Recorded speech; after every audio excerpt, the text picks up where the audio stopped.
نحمدہ ونصلی ونسلم علی سیدنا و مولانا محمد النبی الکریم الامین المکین الرؤوف الرحیم. اما بعد، اعوذ باللہ من الشیطان الرجیم. بسم اللہ الرحمن الرحیم. ربنا وابعث فیہم رسولا منہم یتلو علیہم آیاتک ویعلمہم الکتاب والحکمہ ویزکیہم انک انت العزیز الحکیم. صدق اللہ مولانا العظیم. ان اللہ وملائکتہ یصلون علی النبی یا ایہا الذین آمنوا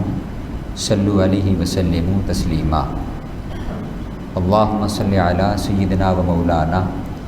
محمد النبی الامی وعلی آلہ وسلم تسلیما. صلاۃ و سلام علیک یا سیدی یا رسول اللہ وعلی آلک و اصحابک یا سیدی یا حبیب اللہ.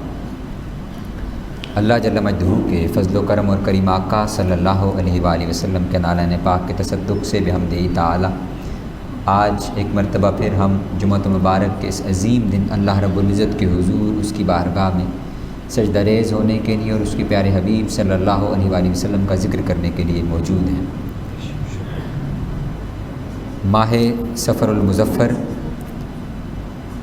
اپنے اختتام کی جانب بڑھ رہا ہے، اور اس مہینے کو جو چند نسبتیں حاصل ہیں ان میں سے ایک جو بالخصوص جس شہر میں ہم بیٹھے ہوئے ہیں اور جس خطے میں ہم بیٹھے ہوئے ہیں، اس پورے خطے کو، خطہ پنجاب کو بالعموم اور خطہ لاہور کو بالخصوص جو نسبت حاصل ہے وہ حضور سیدنا داتا گنج بخش علی حجویری رضی اللہ تعالی عنہ آپ کی نسبت حاصل ہے، اور آپ ہی کی نسبت مبارکہ کی وجہ سے اس شہر کو داتا کی نگری بھی کہا جاتا ہے. اور صوفیاء نے اور بزرگان دین نے یہاں تک کہا ہے کہ لاہور کو باقی شہروں کے اوپر بھی ایک فضیلت حاصل ہے. شہروں میں بھی جس طرح شخصیات کو فضیلت حاصل ہوتی ہے، اس طرح شہر لاہور کو دیگر شہروں پر فضیلت حاصل ہے، اور وہ فضیلت حضور سیدنا داتا گنج بخش علی حجویری رضی اللہ تعالیٰ عنہ کی وجہ سے ہے. تو آپ کا چونکہ عرس مبارک ہے، تو اسی مناسبت سے آج کی اس نشست کے اندر جو ہمارا موضوع ہے وہ بھی آپ کی ہی تعلیمات سے متعلق ہے. اور یہ بڑی اہم اور بڑی ضروری چیزیں ہیں جو آج آپ کے انشاءاللہ خدمت میں پیش کریں گے، گوش گزار کریں گے، اور گزشتہ نشست کے موضوع کے ساتھ یہ متصل بھی ہے، یہ جڑا ہوا بھی ہے.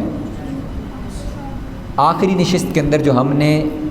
طہارت کے موضوع کے اوپر بات کی، گفتگو کی کہ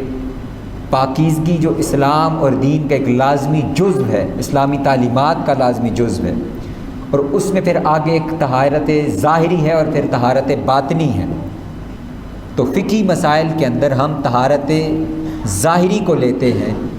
اور تصوف جس کو ہم کہتے ہیں، صوفیاء یا اولیاء کی تعلیمات جس کو ہم کہتے ہیں، وہ بیسیکلی طہارت باطنی کا کام کرتی ہیں. یعنی فقہ وہ ہمیں رہنمائی دیتی ہے، ہمیں بتاتی ہے کہ طہارت ظاہری کیسے حاصل کرنی ہے، اور تصوف ہمیں بتاتا ہے کہ طہارت باطنی کیسے حاصل کرنی ہے.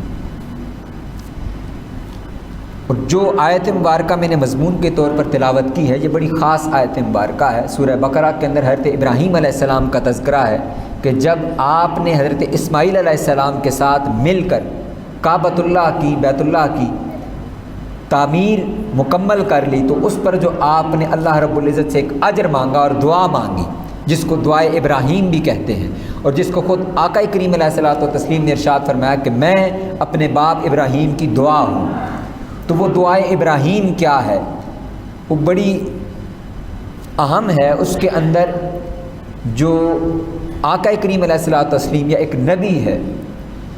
اس کے فرائض کا ذکر ہوا ہے کہ وہ نبی آتا ہے تو وہ کرتا کیا کیا ہے. آقا کریم علیہ الصلوۃ والتسلیم کے چند امور اور چند فرائض کا ذکر وہ اس آیت مبارکہ کے اندر اور اس دعا کے اندر ہے. آپ نے دعا فرمایا ربنا وابعث فیہم رسولا، یعنی اس سے پہلے مکہ، اہل مکہ کے لیے دعا کی کہ ان کو اور ہماری اولاد کو یہاں پر رزق عطا فرما، برکت عطا فرما اور امن عطا فرما. تو اس کے بعد پھر آپ نے اگلی دعا فرمائی کہ اے باری تعالیٰ، اے ہمارے رب، ان میں سے یعنی اولاد اسماعیل میں سے اور اہل مکہ میں سے وہ آخری اور برگزیدہ رسول صلی اللہ علیہ وآلہ وسلم مبعوث فرما۔ اب یہاں سے آگے وہ فرائض نبوی صلی اللہ علیہ وسلم بیان ہوئے، فرمایا یتلو علیہم آیاتک، جو ان پر تیری آیتیں تلاوت کرے، وَيُعَلِّمُهُمُ الْكِتَابَ، اور جو انہیں کتاب کی تعلیم دے، والحکمہ، اور حکمت اور دانائی کی تعلیم دے، اور حکمت کی تعلیم کے ذریعے انہیں دانائے راز بنائے، وَيُزَكِّيهِمْ، اور ان کے نفوس و قلوب کو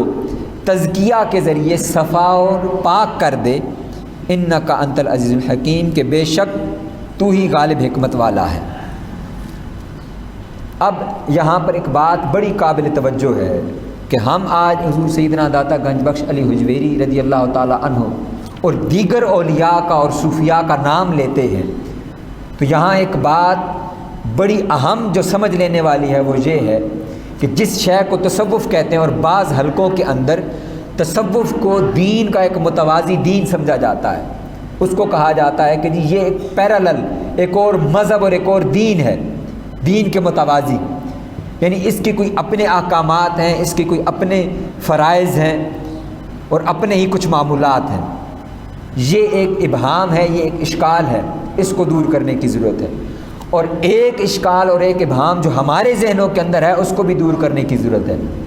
اور وہ یہ ہے کہ ہم نے یہ سمجھ اور جان لیا ہے کہ جب بھی کسی لفظ ولی کا اطلاق ہم کسی شخص پر کرتے ہیں تو ہم نے یہ لازم سمجھا ہوا ہے کہ ولی تو وہی ہوگا جو صاحب کرامت ہوگا، جس سے دعائیں مانگیں وہ ولی ہے، جو دعائیں کرتا اور دعائیں قبول ہوتی ہوں وہ ولی ہے، جس سے خلاف عادت اور خلاف عقل چیزوں کا ظہور ہوتا ہو وہ ولی ہے شاید، اور جو تعویذ لکھ کر دیتا اور دم کرتا ہو، جو بیماروں کو ٹھیک کرتا ہو شاید وہ ولی ہے۔ تو آج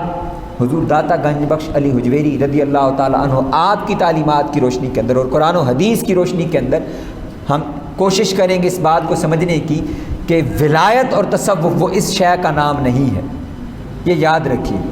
ولایت اور تصوف اس شے کا نام نہیں ہے جس کو ہم نے سمجھ لیا ہے، وہ یہ ہے، یاد رکھیے کہ ولی وہ اپنے نبی کا، جو کوئی بھی نبی اللہ رب العزت نے جتنے بھی مبعوث فرمائے اور ہر امت کے اندر پھر اولیاء بھی آتے رہے، اور پھر ہمارے آقا مولا نبی آخر الزمان صلی اللہ علیہ وسلم آپ کے جتنے بھی ولی آئیں گے قیامت تک کے لیے، یاد رکھیے کہ ولی وہ نبی کا عکس اور پرتو ہوا کرتا ہے، وہ اس کی تعلیمات کا بھی عکس ہوتا ہے، وہ اس کے اخلاق کا بھی عکس ہوتا ہے، اور پھر اس کے معجزات کا بھی عکس اس میں نظر آتا ہے، یعنی جو معجزات نبی سے سرزد ہوتے ہیں اور وقوع پذیر ہوتے ہیں ولی کے اندر پھر وہ کرامت کے ذریعے ظاہر ہوتے ہیں، لیکن ولی کے لیے کرامت شرط نہیں ہے، یہ یاد رکھیے، ولی کے لیے کرامت شرط نہیں ہے، اسی طرح نبی کے لیے بھی معجزہ شرط نہیں ہے۔ اب شرط کیا ہے اور نبی کے فرائض کیا ہیں؟ جو میں نے کہا کہ ولی وہ بیسیکلی اپنے نبی کے احکامات اور تعلیمات کا کیا ہوتا ہے؟ عکس اور پرتو ہوتا ہے، یعنی آپ اسے دیکھیں تو لگے کہ یہ جو اگر شخص ہے یہ جس کا پیروکار ہے وہ بھی ایسا ہی ہوگا، یہ ان کی تعلیمات ہیں، حقیقی تعلیمات۔ اور آقا کریم علیہ الصلوۃ والتسلیم کی حقیقی تعلیمات کیا ہیں یا آپ کے فرائض نبوت کیا ہے جو ہمیں ایک ولی میں نظر آنا چاہیے، جو ہم ایک کرائٹیریا دیکھیں کہ اگر ہم کسی شخص کو ولی کا ٹائٹل دیں تو وہ کون ہو سکتا ہے؟ اللہ رب العزت نے ارشاد فرمایا کہ یہ میرا محبوب یہ کرتا کیا ہے؟ سب سے پہلی چیز یتلو علیہم آیاتک، یہ ان پر میری آیتیں تلاوت کرتا ہے۔ تو ولی کے لیے پہلی شرط یہ ہے کہ وہ قرآن کے ساتھ جڑا ہوا ہو، کوئی وہ شخص وہ ولی نہیں ہو سکتا جو قرآن سے دور ہو، جس کی تعلیمات قرآن سے دور ہو، وہ دن بھر کے اندر دن کے کسی حصے کے اندر بھی قرآن نہ پڑھتا ہو، ہم کہتے ہوں کہ جی یہ دم بڑے اچھے کر لیتا ہے، یہ تعویذ بڑے اچھے دیتا ہے، اس کی دعاؤں سے شفا بڑی مل جاتی ہے، تو یاد رکھیے وہ کچھ اور ہو سکتا ہے۔ حضور داتا گنج بخش علی حجویری رضی اللہ تعالیٰ عنہ نے کشف المحجوب کے اندر اس کو لکھا ہے کہ ایسے لوگ جن کو ہم خلاف عادت چیزیں کرتے ہوئے دیکھتے ہیں، اور آپ ایک بات ذرا تصور کیجئے کہ آج سے 1000 سال پہلے، قریب 978 سال پہلے آپ اس خطے میں تشریف لائے۔ آپ یہ بات آج کے دور میں نہیں کہہ رہے، آج سے کب فرما رہے ہیں؟ 1000 سال پہلے آپ یہ بات فرما رہے ہیں۔ اور 1000 سال پہلے کو بھی یہ بات کو سمجھ لیں کہ وہ دور کیا تھا۔ وہ دور صوفیاء، اولیاء، اہل ایمان، اہل علم کا دور تھا، اہل عمل کا دور تھا، اخلاص کا دور تھا۔ تمام بزرگان دین یہی کہتے ہیں کہ وہ دور ایمان کا دور تھا، حق اور سچ کا دور تھا، عمل کا دور تھا۔ آپ اندازہ کیجئے کہ جب اس دور کے اندر اگر حضور داتا گنج بخش یہ بات فرما رہے ہیں تو آج 1000 سال بعد ہم کس جگہ پر کھڑے ہوں گے؟ آپ فرماتے ہیں آپ نے ابواب باندھے جو کشف المحجوب میں، تو اس میں ایک گدڑی کا اور خرقہ کا باب باندھا کہ گدڑی پہننا یا خرقہ پہننا۔ تو اس میں اور اس سے پہلے آپ نے مقدمہ کے اندر بھی یہ بات تفصیلاً لکھی کہ آج کے اس دور کے اندر ہم دیکھتے ہیں کہ کچھ لوگ ظاہری حال حلیہ اپنا کر وہ سمجھتے ہیں کہ وہ صوفی بن گئے ہیں، اور ان کا باطن بھی پاک نہیں ہے اور ان کا ظاہر بھی دین کی تعلیمات سے پاک نہیں ہے، مزین نہیں ہے۔ یعنی ان کے ظاہری جسم کے اوپر بھی دین کی تعلیمات نظر نہیں آتی، شریعت کی پابندی نظر نہیں آتی، وہ دین سے دور ہیں، اور ان کا باطن بھی پاک نہیں ہے۔ باطن کا پاک ہونے سے کیا مراد ہے؟ باطن کے پاک ہونے سے یہ مراد ہے کہ اللہ کی مخلوق کے لیے ان کے دل کے اندر جگہ نہیں ہے، ان کے دل کشادہ نہیں ہے، وہاں چغلی بھی پائی جاتی ہے، وہاں غیبت بھی پائی جاتی ہے، وہاں بدکاری بھی پائی جاتی ہے، وہاں دیگر خرافات بھی پائی جاتی ہیں۔ آپ نے فرمایا کہ ظاہری حال حلیہ سے، یعنی اگر میں آج کے اس دور کی بات کروں تو ہم نے یہ جان اور سمجھ لیا ہے کہ ولی وہی شخص ہے جس کی خاص وضع قطع ہوگی، اس کا گدی نشین ہونا ضروری ہے۔ آپ پوری کشف المحجوب کو اٹھا کے پڑھ لیں، وہاں پر ایک مقام پر بھی حضور داتا صاحب نے یہ شرط نہیں بیان فرمائی کہ کوئی کسی بڑے کی اولاد ہے تو یہ لازمی اور ضروری ہے کہ وہ بھی اسی چیز کا اہل ہوگا، یہ ضروری نہیں ہے۔ اس کا اس کے والدین کی وجہ سے ادب کرنا یہ حسن اخلاق ضرور ہے، لیکن اس کو بھی وہی سمجھنا کہ یہ بہت بڑا پیر ہے۔ پیر فارسی کا لفظ ہے، یہ بھی جان لیں، پیر فارسی کا لفظ ہے اور اس کا معنی بزرگ ہوتا ہے۔ اقبال کو آپ پڑھیں گے تو اس نے تو پیران کلیسا کا لفظ بھی استعمال کیا ہے، اقبال نے پیران کلیسا کی اصطلاح بھی استعمال کی ہے۔ پیر بزرگ کو بوڑھے کو کہتے ہیں، بڑے کو کہتے ہیں۔ تصوف کے اندر اور دین اسلام کے اندر جو اصطلاح استعمال ہوتی ہے وہ اولیاء کی ہوتی ہے اور وہ صوفیاء کی ہوتی ہے۔ اور لفظ ولی کا بھی اگر ہم یہاں پر معنی سمجھ لیں تو ہمارے لیے چیزیں زیادہ آسان ہو جائیں گی۔ ولی کا معنی ہوتا ہے قریب ہونا۔ ولی کا معنی کیا ہوتا ہے؟ اس کو حضور کی ایک حدیث سے سمجھ لیں کہ آقا کریم علیہ الصلوۃ والتسلیم نے ارشاد فرمایا کہ بندہ وہ فرائض کے ذریعے وہ میرے قریب ہوتا ہے، اور پھر جب نوافل کے ذریعے پھر وہ میرا مزید قرب حاصل کرتا ہے، اور پھر ایک مقام وہ آ جاتا ہے کہ میں اس کے ہاتھ بن جاتا ہوں، میں اس کے کان بن جاتا ہوں، میں اس کی آنکھیں بن جاتا ہوں، میں اس کے پیر بن جاتا ہوں۔ تو یہ مقام ہم آخری حصے کو تو لے لیتے ہیں کہ جی یہاں سے کرامتوں کا ظہور بڑا ہوتا ہے، لیکن اس سے پہلے حصے کو دیکھیں کہ آقا علیہ السلام نے ارشاد فرمایا کہ لفظ ولی کا اطلاق اس پر ہوتا ہے جو پہلے فرائض پورے ادا کرتا ہے، اس میں فرائض نہ پائے جاتے ہوں، نماز، روزہ، حج، زکوٰۃ، تلاوت قرآن، یہ جو بنیادی فرائض ہیں یہ نہ پائے جاتے ہوں تو پھر وہ کس چیز کا ولی ہے؟ اس کو حضور داتا صاحب نے اور دیگر صوفیاء نے اپنی کتب کے اندر لکھا ہے۔ آپ نے بڑا واضح الفاظ میں یہ بات بیان فرمائی ہے، اور حضور شیخ الاسلام نے اس کو بہت زیادہ کثرت کے ساتھ اس کو بیان فرمایا ہے، کیونکہ ہماری سوسائٹی کا المیہ یہ ہے کہ ہم نے ایک خاص سانچے کے اندر لوگوں کو دیکھنا شروع کر دیا، اور اس سے باہر جو ہم نے نظریات بنا لی ہیں ہم اس کو دیکھتے ہی نہیں ہیں۔ آپ نے فرمایا کہ یاد رکھو کہ کوئی شخص وہ ہواؤں میں اڑتا ہو، آگ اس کو نہ جلاتی ہو، اور وہ پانی کے اوپر تیر لیتا ہو، دوڑ لیتا ہو، لیکن اگر وہ احکام شریعت میں سے 1 انچ دائیں اور بائیں ہو تو یاد رکھ لو کہ وہ شعبدہ باز تو ہو سکتا ہے، وہ اللہ کا ولی نہیں ہو سکتا۔ آپ اپنی سوسائٹی کے اندر اس چیز کو دیکھ لیں۔ میں آگے آتا ہوں کہ ولی وہ کون ہے۔ وہ ہمارے ارد گرد کہیں نہ کہیں لوگ موجود ہیں، لیکن ہم نے نظریں صرف خاص لوگوں کے اوپر جما رکھی ہیں کہ اس کی خاص وضع قطع ہونا کا بڑا ضروری ہے، اس کے اوپر خاص قسم کی دستار یا خاص قسم کی ٹوپی ہو، اس کی ایک خاص انداز کی داڑھی ہونا ضروری ہے، پھر خاص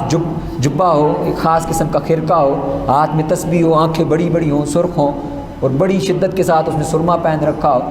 تو یہی اللہ کا ولی ہوگا، یہی پیر ہوگا، یہی بزرگ ہوگا۔ آپ کے اگر دل پہ ایک بات گران نہ گزرے تو میں آپ کو عرض کرتا چلوں کہ کوئی شخص اللہ کا ولی ہو سکتا ہے چاہے جائے کہ اس کے چہرے پر داڑھی بھی نہ ہو۔ اس کی مثالیں اسی امت محمدیہ صلی اللہ علیہ وسلم کے اندر موجود ہیں، وہ میں آگے آتا ہوں کہ وہ کیا چیزیں ہیں جو انسان کو پھر ولی بناتی ہیں۔ یہ تعلیمات اولیاء اور یہ تعلیمات حضور داتا گنج بخش میں عرض کر رہا ہوں۔ تو پہلی چیز ارشاد فرمائی یتلو علیہم آیاتک، یعنی حضور کا بھی فرض منصبی یہی ہے کہ وہ اللہ رب العزت کا جو قرآن ہے اس کی آیات کی تلاوت کرتے ہیں، اس کے ذریعے تعلیم کرتے ہیں اور اسی کے ذریعے تبلیغ کرتے ہیں۔ اس کا ایک اور معنی میں عرض کرنا چاہوں گا جو میں نے گزشتہ ایک نشست کے اندر جس کا اظہار بھی کیا تھا۔ وہ شخص کیسا ولی ہو سکتا ہے جس کو قرآن درست پڑھنا نہیں آتا؟ ہم اس سے دم بھی کروا رہے ہیں اور جس کو جو درست تلفظ ہے وہی نہیں معلوم، اس کو فرق ہی نہیں معلوم کہ الحمد اور الحمد کے اندر فرق کیا ہے، اور اتنا کرنے سے لفظ کا معنی بدل جاتا ہے۔ احد اور احد کا معنی اس کو نہیں معلوم اور وہ دم کیے جا رہا ہے اور ہم اس سے دم کروائی جا رہے ہیں۔ وہ تو آپ دیکھیے نا، ایک چیز غلط پڑی جا رہی ہو تو اس کا اثر کیسے ہو سکتا ہے۔ میں آپ کو انہی دو لفظوں کا معنی عرض کر دیتا ہوں، باقی فیصلہ آپ خود کر۔ الحمد ہا کے ساتھ جو قرآن میں اور عربی کے اندر ہے، اس کا معنی تعریف ہے، جو ہمارے ہاں اردو کا پہلا سبق ہوتا ہے نا، حمد نظم ہوتی ہے، حمد کا معنی تعریف ہے۔ اور دوسری طرف جو لفظ حمد پڑھتے ہیں ہم ہا کے ساتھ، گول آنکھوں والی ہا کے ساتھ، حمد، اس کا معنی ہے چیتھڑے اور پھٹے پرانے کپڑے۔ اب آپ دیکھ لیں کہ اگر کوئی شخص الحمدللہ رب العالمین پڑھے تو معنی بنتا ہے کہ سارے پھٹے پرانے کپڑے اور چیتھڑے اللہ کے لیے، اور الحمدللہ کا معنی پھر وہ بنتا ہے جو ہم کرتے ہیں کہ تمام تعریفیں اللہ رب العزت کے لیے۔ احد ہا کے ساتھ اس کا معنی ہے کہ اللہ ایک ہے، اور احد ہا کے ساتھ اس کا معنی بزدل ہے۔ ہم نے کیا تصور بنا لیے ہیں، قرآن کے ساتھ تعلق نہ اور ہم کہیں کہ جی کوئی شخص پیر ہے اور اللہ کا ولی ہے اور بہت بڑا گدی نشین ہے۔ اس کی تو گفتگو سے ہی پتہ چل جاتا ہے کہ جب وہ بات کرنے کے لیے زبان کھولے اور قرآن کی کوئی آیت درست نہ پڑھ سکے تو آپ کا تو یہیں پر فیصلہ ہو گیا کہ یہ کس معیار پہ کوئی شخص کھڑا ہوا ہے۔ تو قرآن نے پہلی بات کہی کہ یتلو علیہم آیاتک، کہ اللہ کی آیتوں کی تلاوت کرتا ہے، اور تلاوت وہ درست طریقے سے قرات کرنے کو کہتے ہیں۔ اس کے اوپر تفصیلی گفتگو ہم ایک نشست میں کر چکے ہیں کہ قرات اور تلاوت میں کیا فرق ہوتا ہے۔ پھر اگلی بات فرمائی وَيُعَلِّمُهُمُ الْكِتَابَ، یہ بھی بڑی اہم بات ہے کہ وہ کتاب کی تعلیم دیتا ہے۔ کتاب سے مراد قرآن مجید ہے۔ وہ قصے کہانیاں نہیں سناتے، وہ کرامتیں بیان نہیں کرتے۔ یہ اولیاء کی صوفیاء کی تعلیمات ہیں کہ ہم کیا کرتے ہیں، ہمارا عرس پہ چلے جائیں، کسی بھی بزرگ کے عرس کے اوپر، اور کسی بھی اس قسم کی محافل میں چلے جائیں، پیروں کے پاس چلے جائیں، تو وہاں ایک ہی بات سننے کو ملے گی کہ جی یہ بہت بڑے بزرگ ہیں اور ان کی یہ کرامتیں اور یہ کرامتیں اور یہ کرامتیں ہیں۔ قرآن کا فیصلہ کچھ اور ہے۔ قرآن کہتا ہے کہ کرائٹیریا یہ ہے کہ یہ دیکھو کہ کوئی شخص یہ بتائے کہ یہ اللہ کے بہت بڑے ولی تھے، کیوں کہ یہ قرآن پاک کی تلاوت بڑی کثرت سے کیا کرتے تھے، یہ قرآن کے سوا بات ہی نہیں کیا کرتے تھے۔ وَيُعَلِّمُهُمُ الْكِتَابَ، وہ ہر گھڑی قرآن کی تعلیم دیا کرتے تھے۔ حضرت سیدنا امام اعظم ابو حنیفہ رضی اللہ تعالیٰ عنہ، جن کے ہم مقلد اور پیروکار ہیں، آپ نے ایک روز اپنے شاگرد کو بتایا، اور جس جگہ آپ دفن ہیں اس کے بارے میں بھی یہی کہا جاتا ہے۔ امام محمد حسن شیبانی رحمۃ اللہ علیہ یہی بات ارشاد فرماتے ہیں، فرماتے ہیں کہ مجھے آپ نے ارشاد فرمایا کہ یہ جو میرا احاطہ ہے کمرے کا، اس میں اس جگہ پر بیٹھ کے میں نے 70,000 مرتبہ قرآن مجید ختم کیا، میں نے اس جگہ پر بیٹھ کر 70,000 مرتبہ قرآن مجید ختم کیا۔ اور امام محمد حسن شیبانی فرماتے ہیں کہ جس جگہ آپ دفن ہیں اس جگہ پر بھی آپ نے 70,000 مرتبہ قرآن مجید کی تلاوت فرمائی۔ یہ اصل اولیاء ہیں۔ وَيُعَلِّمُهُمُ الْكِتَابَ، کہ قرآن مجید کی نہ صرف تلاوت کرتے ہیں، پھر اس کی تعلیمات پر عمل بھی کرتے ہیں۔ اور پھر فرمایا کہ صرف علم نہیں، والحکمہ، اللہ کے ولی کے پاس حکمت کی تعلیم بھی ہوتی ہے، وہ صاحب حکمت اور صاحب بصیرت ہوتا ہے، وہ اس کی زبان سے شعلے اور انگارے نہیں نکل رہے ہوتے کہ وہ لوگوں کو اپنے آپ سے دور کرتا چلا جائے، وہ لوگوں کے اوپر فتوے لگاتا رہے ہر وقت، وہ لوگوں کی برائیاں دیکھتا رہے، عیب دیکھتا رہے، نہیں، فرمایا والحکمہ، اور وہ حکمت سے کام لیتا ہے، اسے خبر ہوتی ہے کہ میں سوسائٹی میں کس جگہ پر بیٹھا ہوں، میں نے اس جگہ پر کیا تعلیم دینی ہے، کیا بات کرنی ہے، لوگوں کو کس طرح قائل کرنا ہے، دین کی طرف کس طرح مائل کرنا ہے۔ میں آگے چل کے اس کی طرف آتا ہوں کہ حضور داتا گنج بخش جس وقت اس خطے میں آئے تو آپ کی معمولات کیا رہے ہیں، اور پھر اگلی بات فرمائی وَيُزَكِّيهِمْ، یہاں سے تصوف کا سفر پھر شروع ہوتا ہے کہ پھر وہ کیا کرے کہ وہ تزکیہ کرے، نفس کی صفائی کرے، باطن کی صفائی کرے، جس کو ہم نے گزشتہ نشست کے اندر طہارت میں ذکر کیا تھا کہ طہارت باطنی کیا ہے۔ وَيُزَكِّيهِمْ، یہ فرائض نبوی قرآن کے اندر بیان ہوئے ہیں، اور تمام اولیاء اور صوفیاء یہ کہتے ہیں کہ ولی وہ اپنے نبی کا عکس ہوا کرتا ہے، پرتاؤ ہوا کرتا ہے، یعنی اس کے اندر یہ چیزیں پائی جاتی ہیں، وہ باطن کا صفا کرتا ہے۔ باطن کا صفا کیسے کرتا ہے؟ وہ پچھلے ان سارے کاموں کے ذریعے کرتا ہے کہ وہ پہلے اپنے مریدین کو، اس کے ساتھ منسلک ہونے والے متعلقین کو، متوسلین کو سب سے پہلے قرآن کی تعلیم دیتا ہے۔ سب سے پہلے جو شخص قرآن کی تعلیم نہ دیتا ہو، جان لیں کہ یہ مرشد اور پیر نہیں ہو سکتا۔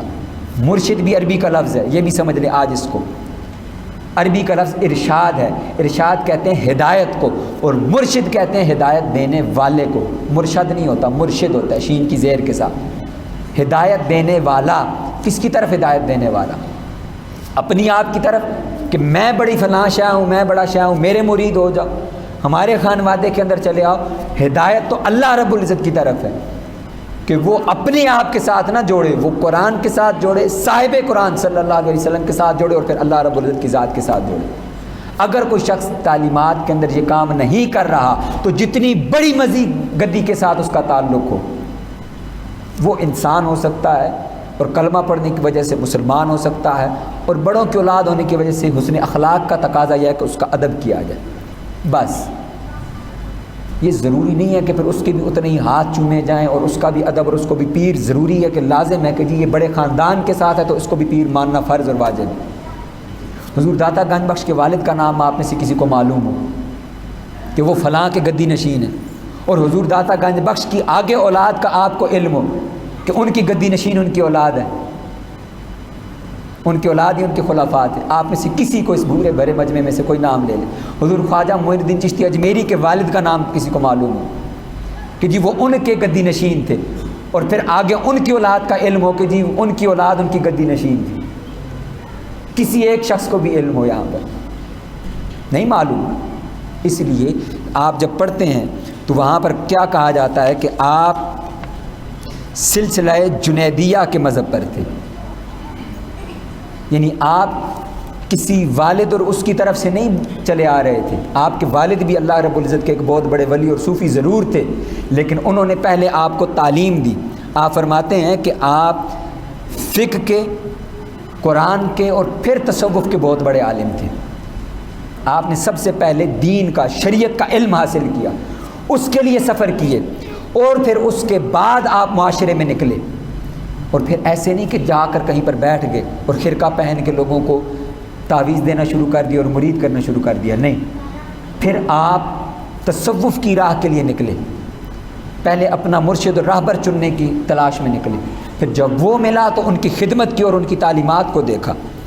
اور انہوں نے کیا کہا؟ انہوں نے فرمایا کہ میرے دل کے اندر ایک جب خیال آیا اور کہا کہ میں ایک آزاد انسان ہوں اور مجھے خود آزاد زندگی گزارنی چاہیے، مجھے کیا پڑی ہے کہ میں اس شخص کی، یہ اپنے پیر کے بارے میں وہ بات کر رہے ہیں کہ میرے دل میں خیال آیا کہ میں ایک آزاد آدمی ہوں، کسی شخص کی غلامی کے اندر کیوں رہوں؟ تو فرماتے ہیں کہ میرے جو بزرگ تھے، پیر تھے، انہوں نے دل کا حال جان لیا، تو فرمانے لگے کہ بیٹا جو خیال تیرے دل میں پیدا ہوا ہے میں اسے جانتا ہوں، ہر ایک کام کا ایک سبب اور ذریعہ ہوتا ہے، یہ خدمت اور ملازمت آدمی کی بزرگی کا سبب بنتی ہے، کہ یہ پہلے انسان کو خدمت کرنا پڑتی ہے، اور پھر اس کے بعد آپ نے ارشاد فرمایا کہ جب وہ رخصت ہو رہے تھے،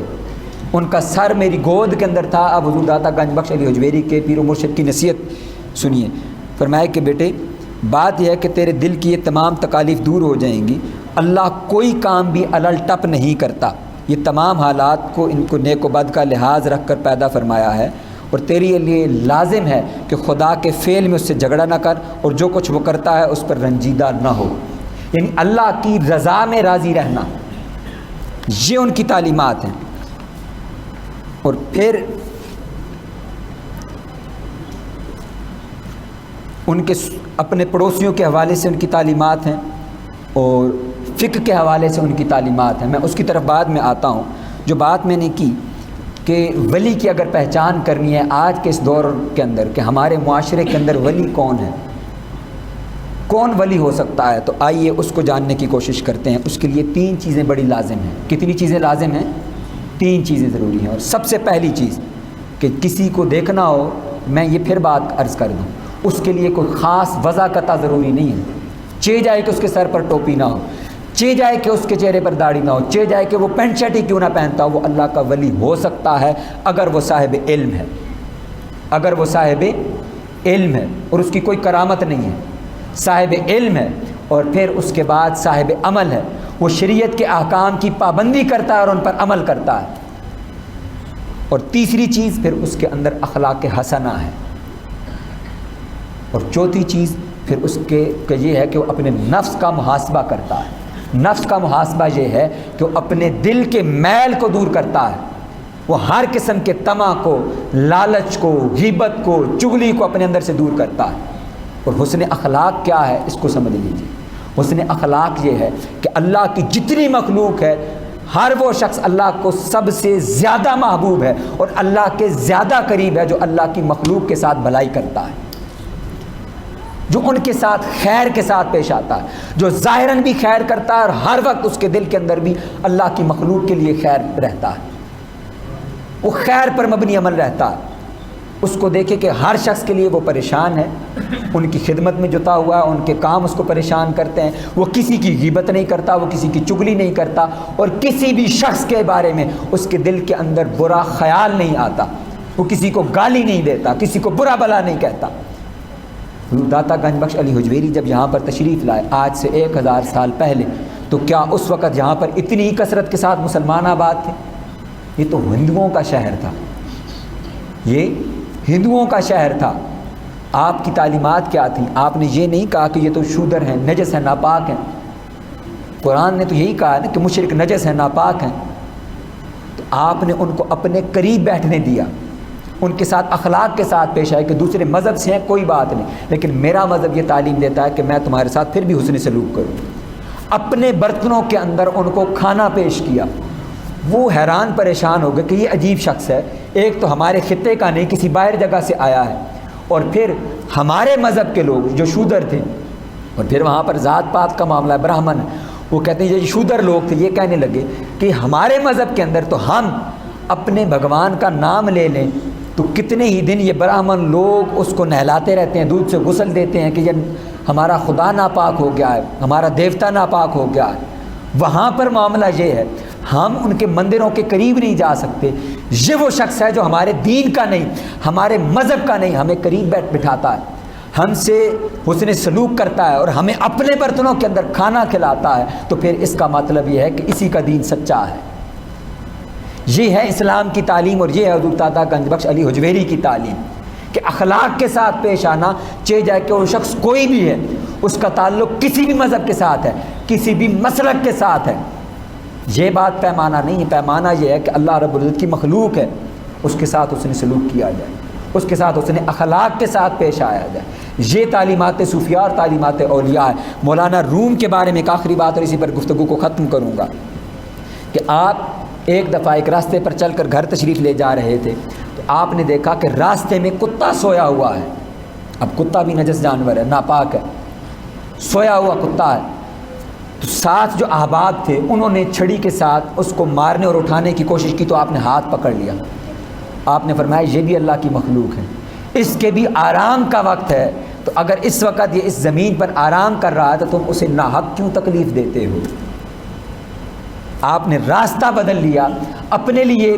مشکل برداشت کر لی، لیکن اللہ کی مخلوق کی تکلیف برداشت نہیں کی۔ اسی طرح ایک اور موقع کے اوپر مولانا روم کے واقعہ ہے کہ آپ کے سامنے کچھ میٹھا حلوہ پیش کیا گیا کھانے کے لیے، تو ابھی وہ لا کر رکھا ہی گیا تھا کہ ایک کتا دوڑتا ہوا آیا آوارہ، اور وہ پوری پلیٹ میں منہ مار کے وہ کھانا لے کر کے چلا گیا۔ تو لوگ اس کو مارنے کے لیے دوڑے تو آپ نے پھر روک لیا اور پکڑ لیا۔ آپ نے فرمایا کہ جو اللہ نے اس کے لیے اس کے مقدر میں یہ رزق لکھا ہے، تم اس سے کیوں چھیننا چاہتے ہو؟ یہ پہچان ہے اولیاء کی، یہ پہچان ہے صوفیاء کی۔ وہ نہیں ہے کہ جو اپنی ذات کے لیے لوگوں کو بلاتے ہوں، جن کی نظر لوگوں کی جیبوں کے اوپر ہو، جو پیسے کی طرف بلاتے ہوں، جو ذات کی طرف بلاتے ہوں، جن کے اندر اخلاق نام کی چیز نہ ہو، جن کے اندر وہی ہندوؤں کی طرح شودر اور برہمن کا فرق نظر آیا آپ کو۔ تعلیم کیا ہے کہ وہ سب سے پہلے اللہ کے احکامات کی پابندی کرتے ہیں قرآن کے اندر، ان کے اندر آپ کو قرآن کی جھلک نظر آتی ہے، پھر وہ شریعت کے پابند نظر آتے ہیں، اور پھر وہ اپنی طرف نہیں بلاتے، وہ اللہ کی طرف بلاتے ہیں، اور اللہ کی مخلوق کے ساتھ حسن سلوک یہ ان کا شیوا ہوتا ہے، اور حسن اخلاق یہ ان کی قدریں ہوا کرتی ہیں۔ اللہ رب العزت سے دعا ہے کہ وہ ہمیں صوفیاء کی تعلیمات پر عمل پیرا ہونے کی توفیق عطا فرمائے۔